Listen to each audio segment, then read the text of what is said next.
Hi, I'm Judy Griffin with Aroma Health Texas, and today we're going to look at making an Empress Josephine blend. Maybe someday people will want to know what your favorite blend was. Maybe not, but Empress Josephine is of great interest because she influenced so many people, and in many ways, including my interest was about roses, and that's written in the Antique Rose collection book. So today we're going to start, it's a little different. We're going to start with a blend that she would use, and it's different, so that's why I liked it. Empress Josephine was really big into musk. She didn't necessarily use a lot of it, but she used a little bit. I don't use musk because it's an animal, and but just know that if you do, or if you want to know how much she used in a 1 ounce type bottle, she would probably have just used 1 drop. It's pretty stingy, you know. I've used it before for other people, but again, I don't use it. And it's, people like it, they like it. It usually adds to a blend. It would be a base note, and that's why I brought it up. But to start us off, I'm going to start with some of our labdamen that is like an amber scent, and that is a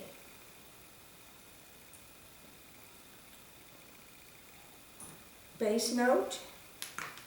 I put 3 drops of that, and normally in a 1 ounce dark glass bottle we put 6 drops, so I have something else. I'm going to put 3 other drops of a vanilla blend.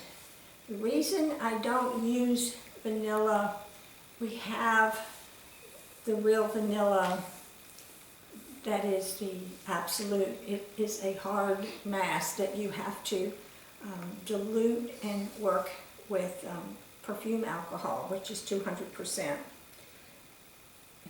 And it's very expensive. So I have a very vanilla blend that I make up, and it does smell like a light vanilla, not real strong, because vanilla can overwhelm your blend. And I have benzoin styrax and Peru balsam in there, and then it smells like vanilla, and it's all base notes, so I will put 3 drops in my blend, so that makes 6 drops of a base note. I've already got my oil in my blend, so the base note is going to take its effect right away and fix our blend. Now, Empress Josephine was really big on tuberose.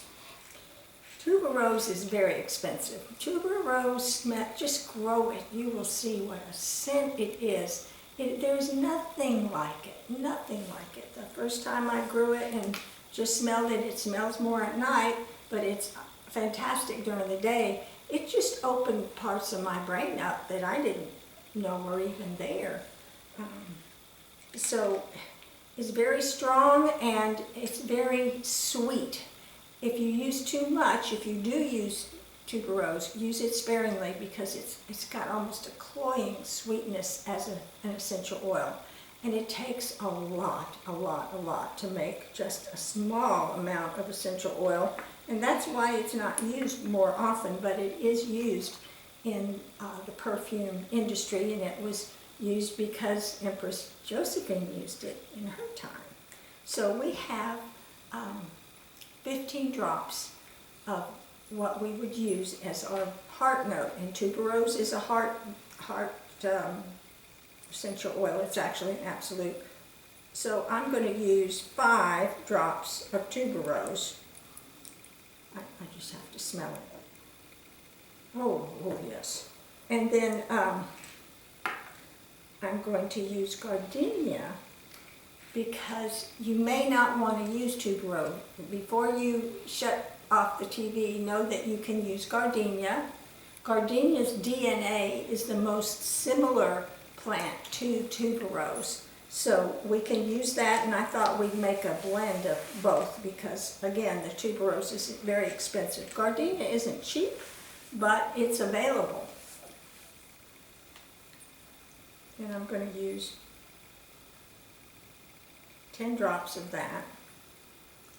And if you want our gardenia, it may or may not be on the website all the time, so I tell people just email me or call me and I'll get it to you.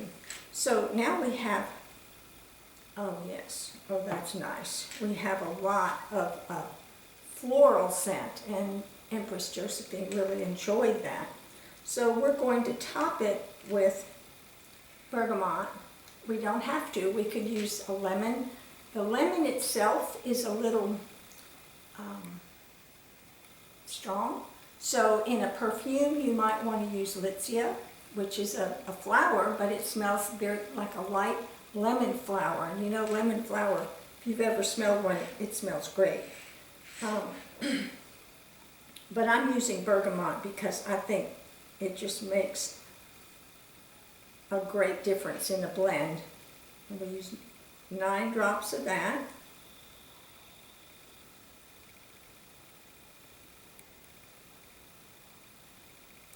That's our top note. That's what's going to grab people and get them to stick around and smell your blend. Really, I make blends I like. I don't make blends other people like on me. If they like me, they like me. Whether I have a perfume on they like or not. I wouldn't want them to like me just because I have a perfume on.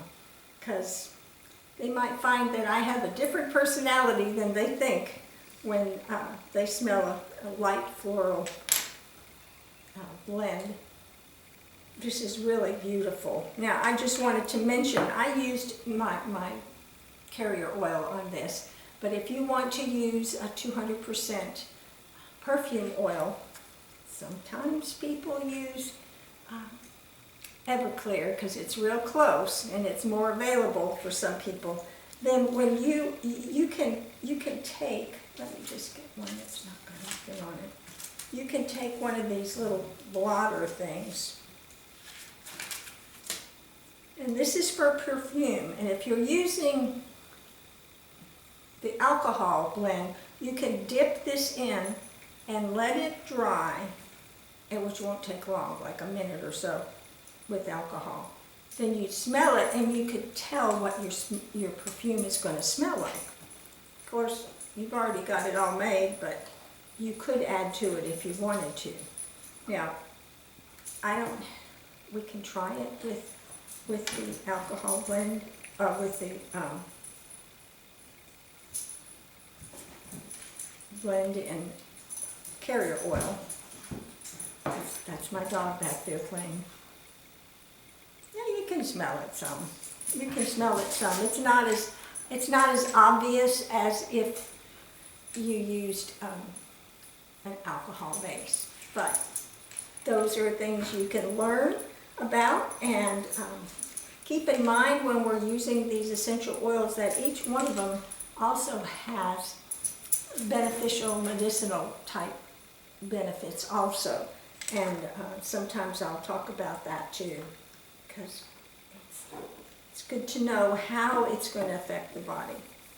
And this is just a very floral blend that's going to lighten up. It's going to be very seductive, believe me, with gardenia. If you don't have gardenia, by the way, you could use jasmine, because jasmine goes in any blend.